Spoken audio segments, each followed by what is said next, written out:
اعوذ باللہ من الشیطان اللعین الرجیم بسم اللہ الرحمن الرحیم وبہ نستعین وہو المعین۔ ہماری آپ کے ساتھ گفتگو حضرت سید الاوصیاء علیہ آلاف و تحیت و ثنا کی حیات طیبہ کے بارے میں جاری تھی، اور ہم آپ کی خدمت میں حضرت علی کی حیات طیبہ کے پر افتخار واقعات کو آپ کی خدمت میں بیان کر رہے تھے۔ جیسا کہ آپ کو معلوم ہے کہ ہم نے حضرت سید الاوصیاء کی حیات طیبہ کو 5 حصوں میں تقسیم کیا تھا۔ پہلا حصہ حضرت سید الاوصیاء کی ولادت سے حضرت محمد مصطفیٰ صلی اللہ علیہ وآلہ وسلم کی بعثت تک کا دور تھا، اور دوسرا دور حضرت محمد مصطفیٰ صلی اللہ علیہ وآلہ وسلم کی بعثت سے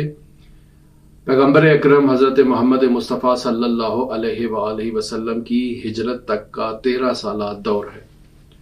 آج ہم اس دور کے بارے میں گفتگو کریں گے۔ ہم نے اپنی کل کی گفتگو میں بیان کیا کہ حضرت سید الاوصیاء کو یہ افتخار حاصل ہے، پہلا افتخار یہ حاصل ہے کہ آپ کی تربیت پیغمبر اکرم صلی اللہ علیہ وآلہ وسلم کی آغوش میں ہوئی۔ خود پیغمبر اکرم صلی اللہ علیہ وآلہ وسلم نے حضرت سید الاوصیاء کو امت کی رہبری، قیادت، امامت اور خلافت کے لیے تربیت کیا، اور پھر اس کے بعد حضرت سید الاوصیاء کو یہ افتخار حاصل ہے کہ آپ پیغمبر اکرم صلی اللہ علیہ وآلہ وسلم کے ساتھ غار حرا میں جایا کرتے تھے، اور باقاعدہ طور پر پیغمبر اکرم صلی اللہ علیہ وآلہ وسلم کے ساتھ غار حرا میں پیغمبر کے ان تمام واقعات کو اور تمام ان کیفیات کو نزدیک سے مشاہدہ کیا کرتے تھے، یہاں تک کہ خطبہ قاسیہ میں ارشاد فرماتے ہیں کہ ارا نور الوحی والرسالہ، میں نور وحی اور رسالت کو دیکھا کرتا تھا۔ اشم ریح النبوہ، میں پیغمبر اکرم صلی اللہ علیہ وآلہ وسلم کی نبوت کی مہک کو اور خوشبو کو استشمام کیا کرتا تھا۔ وَلَقَدْ سَمِعْتُ رَنَّةَ الشَّيْطَانِ، میں نے شیطان کی آواز کو باقاعدہ طور پر سنا، اور پھر پیغمبر اکرم صلی اللہ علیہ وآلہ وسلم سے یہ سوال کیا کہ ما هذه الرنہ، یہ کون سی آواز ہے اور کیسی چیخیں ہیں؟ تو آپ نے صلی اللہ علیہ وآلہ وسلم نے ارشاد فرمایا کہ إِنَّكَ تَسْمَعُ مَا أَسْمَعُ، کہ اے علی آپ وہ تمام آوازیں سنتے ہیں کہ جنہیں میں سنتا ہوں، وہ چیزیں دیکھتے ہیں جنہیں میں مشاہدہ کرتا ہوں۔ تو یہ تمام واقعات جو حضرت سید الاوصیاء کی خصوصیات میں سے ہیں، فضائل اختصاصی حضرت سید الاوصیاء میں سے ہیں، اس کی بنیادی وجہ 2 چیزیں میں نے آپ کی خدمت میں بیان کی ہیں۔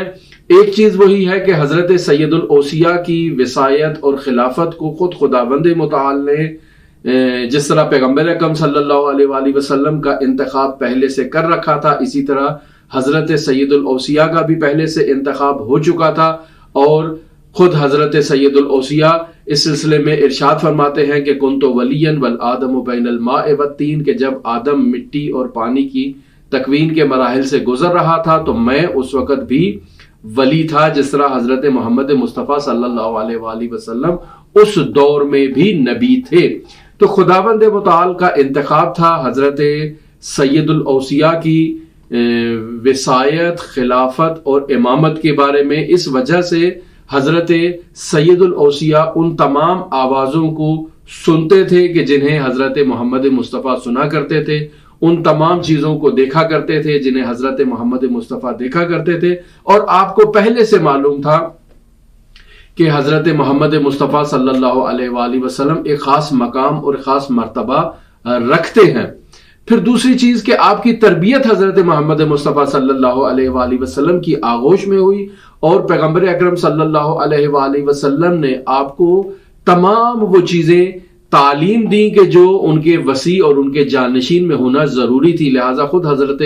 سید الاوصیاء خطبہ قاسیہ میں یہ جملہ فرماتے ہیں کہ پیغمبر اکرم صلی اللہ علیہ وآلہ وسلم ہر روز مجھے اپنے مکارم اخلاق سے تعلیم دیا کرتے تھے اور اس پر عمل کرنے کی ترغیب اور تلقین کیا کرتے تھے۔ تو اس اعتبار سے حضرت سید الاوصیاء کو یہ 2 خصوصیات ایسی حاصل ہیں جو تاریخ اسلام میں اور کسی کو حاصل نہیں ہے۔ پہلی خصوصیت ہے کہ آپ کی تربیت آغوش رسالت میں ہوئی ہے، اور دوسری خصوصیت آپ کو یہ حاصل ہے کہ آپ غار حرا میں جایا کرتے تھے اور پیغمبر اکرم صلی اللہ علیہ وآلہ وسلم کی ان تمام کیفیات کو مشاہدہ کیا کرتے تھے۔ آج جس تیسری خصوصیت کا ہم ذکر کر رہے ہیں وہ اسلام ہے، کہ پیغمبر اکرم صلی اللہ علیہ وآلہ وسلم کی بعثت کے بعد حضرت سید الاوصیاء وہ پہلے شخص ہیں کہ جنہوں نے اپنے ایمان کا اظہار کیا۔ تاریخ اسلام کے حساس دور میں حضرت سید الاوصیاء کی اسلام کی سربلندی میں جو خدمات ہیں، جو جد و جہد ہیں، جو مثالی اقدامات حضرت علی علیہ الصلوۃ والسلام نے اٹھائے ہیں، وہ خود منحصر بے فرد ہیں اور تاریخ اسلام میں سنہرے حروف سے مکتوب ہے۔ لیکن یہ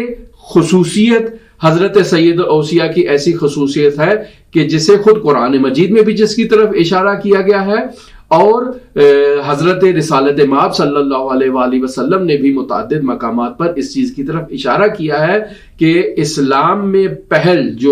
جس کا بارز مصداق حضرت سید الاوصیاء ہے، اسلامی نقطہ نظر سے اسلام میں سبقت حاصل کرنا ایک افتخار ہے کہ جو حضرت سید الاوصیاء کو نصیب ہوا ہے۔ یا یوں کہا جائے کہ حضرت سید الاوصیاء علیہ آلاف و تحیت وثنا نے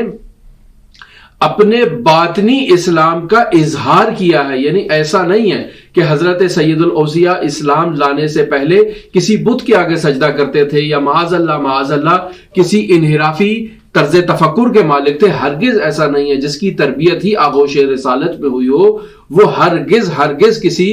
غیر خدا کے سامنے سجدہ ریز نہیں ہوا۔ علی ابن ابی طالب اول ہی سے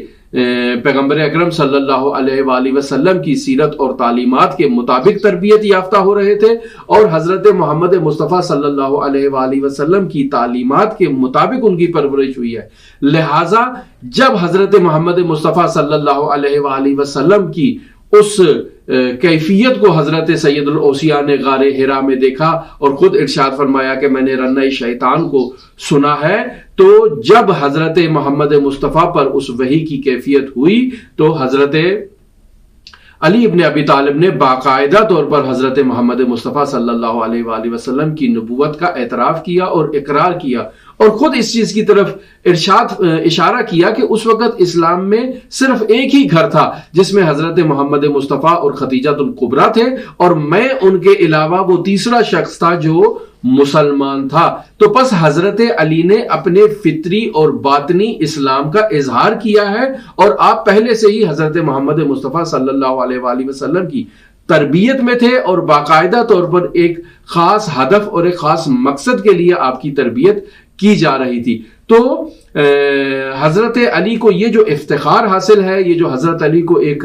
اعزاز حاصل ہے، یہ بہت بڑے بڑے کبار صحابہ کو حاصل نہیں ہوا۔ لہٰذا اسلامی نقطہ نظر سے ہم یہ واضح طور پر اور واشگاف الفاظ میں کہہ سکتے ہیں کہ اسلام میں سبقت اختیار کرنا ایک افتخار ہے اسلامی نقطہ نظر سے۔ لہٰذا قرآن کریم میں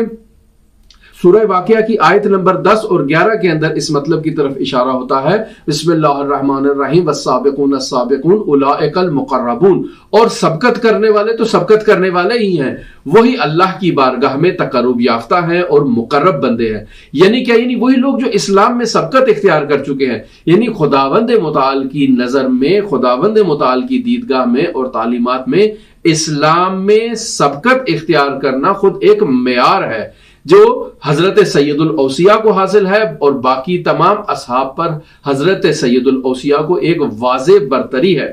پھر یہاں یہ مطلب بھی قابل ذکر ہے کہ وہ افراد کے جو فتح مکہ سے پہلے اسلام لائے اور انہوں نے اسلام کی راہ میں قربانی کی، اپنا جان اپنی مال سب کو نظر انداز کرتے ہوئے اسلام کی طرف جو ہے انہوں نے رغبت اختیار کی، ان تمام افراد کو ان دوسرے افراد پر فوقیت اور سبقت حاصل ہے جو فتح مکہ کے بعد مسلمان ہوئے۔ پس اسلام میں سبقت کا ایک یہ معیار بھی مد نظر رکھنا چاہیے کہ فتح مکہ سے پہلے اسلام لانے والوں کو فتح مکہ کے بعد اسلام لانے والوں پر ترجیح حاصل ہے، برتری حاصل ہے۔ خداوند متعال سورہ حدید میں ارشاد فرما رہا ہے بسم اللہ الرحمن الرحیم لا یستوی منکم من انفق من قبل الفتح وقاتل اولئک اعظم درجۃ، یعنی وہ لوگ کہ جو فتح مکہ سے پہلے اسلام لائے، لا یستوی منکم، تم میں سے ہرگز وہ لوگ ان لوگوں کے مساوی اور برابر نہیں ہے کہ جو من قبل الفتح، فتح سے پہلے جو ہے وہ اسلام لائے ہیں، وقاتل، اور انہوں نے راہ خدا میں جد و جہد کی ہے، جہاد کیا ہے، اعظم درجتاً، ان کا درجہ عظیم ہے، کن کی اوپر؟ من الذین انفقوا من بعد، جو بعد میں ایمان لائے ہیں، بعد میں انہوں نے جد و جہد کیا ہے، بعد میں انہوں نے ایثار و قربانی کی ہے، ان سے ان کا درجہ یقیناً زیادہ ہے۔ تو خود خداوند متعال نے بھی اس مطلب کی طرف اشارہ کر دیا ہے کہ اسلام میں سبقت ایک معیار ہے اور ایک میزان ہے، افراد کی جو حالت ہے اس کو پرکھنے کا، افراد کی کیفیت کو پرکھنے کا ایک معیار ہے۔ ہجرت کے 8ویں سال جو ہے وہ فتح مکہ کا واقعہ رونما ہوا، اور اس کے بعد بہت سارے لوگ مسلمان ہوئے، اور متاسفانہ ان لوگوں کو ہجرت سے پہلے اسلام لانے والوں پر فوقیت دی جاتی ہے ہمارے معاشرے میں، اور یہ ایک نہایت ہی مذموم عمل ہے جس کی جتنی مذمت کی جائے وہ کم ہے، کہ وہ لوگ جنہوں نے اسلام کے لیے فداکاریاں کی، اسلام کے لیے قربانیاں دیں، اسلام کے لیے جد و جہد کی، اور خود خداوند متعال کے نزدیک ان لوگوں کو ایک مقام اور ان کو ایک اعزاز حاصل ہے، ان کو نظر انداز کر دیا جائے، اور وہ لوگ جو مؤلفہ قلوب میں شامل ہیں، وہ لوگ جو اسلام اس وقت لائے جب اسلام ایک مقام اختیار کر چکا تھا، اسلام کی ایک حیثیت تھی، اسلام کا ایک مقام تھا، اسلام کی ایک رتبہ تھا، اور اسلام لانے سے ان کو کوئی فائدہ حاصل ہو سکتا تھا، تو وہ اسلام لے کر آئے، اور اسلام نے بھی ان کو مؤلفہ قلوب میں شمار کیا اور انہیں کچھ نہ کچھ دیا تاکہ ان کے دل نرم ہو جائیں اور یہ اسلام کی طرف مائل ہو جائیں۔ ہم مسلمانوں نے ان کو اپنا لیڈر اور ان کو اپنا جو ہے وہ بڑا شمار کیا ہے، اور ان کو ایک بہت ہی مقام دیتے ہیں کہ جو درست نہیں ہے ان کا ان افراد سے مقایسہ کرنا اسلامی تعلیمات اور قرآنی تعلیمات کے برعکس ہے۔ سوال یہاں یہ پیدا ہوتا ہے کہ کیوں اسلام نے ان لوگوں کو برتری دی ہے، ان لوگوں کو مقام دیا ہے اور ان لوگوں کو مضبوط کیا ہے، اور ان لوگوں کے بارے میں کہا ہے کہ لا یستوی منکم من انفق من قبل الفتح، کیوں خداوند متعال نے ایسا کی ارشاد فرمایا؟ تو دیکھیں اس کی واضح وجہ یہی ہے کہ ان لوگوں نے ایک ایسی حالت میں اسلام کو قبول کیا جب ہر طرف بت پرست تھے، جب ہر طرف سے اسلام کو خطرہ تھا، ہر طرف سے اسلام پر ہجوم کیا جا سکتا تھا اور اسلام کو نابود کیا جا سکتا تھا۔ ان لوگوں نے ایسے سخت ترین حالات میں حضرت محمد مصطفیٰ صلی اللہ علیہ وآلہ وسلم کی نبوت اور خداوند متعال کی توحید کا اقرار کیا، اور اسلامی تعلیمات پر گرویدہ ہوئے، اسلامی تعلیمات پر عمل پیرا ہوئے۔ ایسے لوگوں کو یقیناً برتری حاصل ہے ان لوگوں کے پاس کہ جو اسلام کے دامن میں اب اس وقت آئے جب اسلام کے دامن میں انہیں دینے کے لیے بہت کچھ تھا۔ تو یقینی بات ہے برتری کی وجہ جو ہے وہ اس اظہار ایمان اور اس اظہار ایمان کی کیفیت کے اندر ہے، کہ ایک ایسی کیفیت میں انہوں نے اپنے ایمان کا اظہار کیا جب اسلام ہر طرف سے مشکلات اور ہر طرف سے ہجوم میں مبتلا تھا۔ تو یقینی بات ہے یہ لوگ اسلام میں اس وجہ سے برتری رکھتے ہیں، ان لوگوں کی اہمیت ہے، اور ان لوگوں میں بھی حضرت سید الاوصیاء ان لوگوں کے سردار ہیں، ان لوگوں کے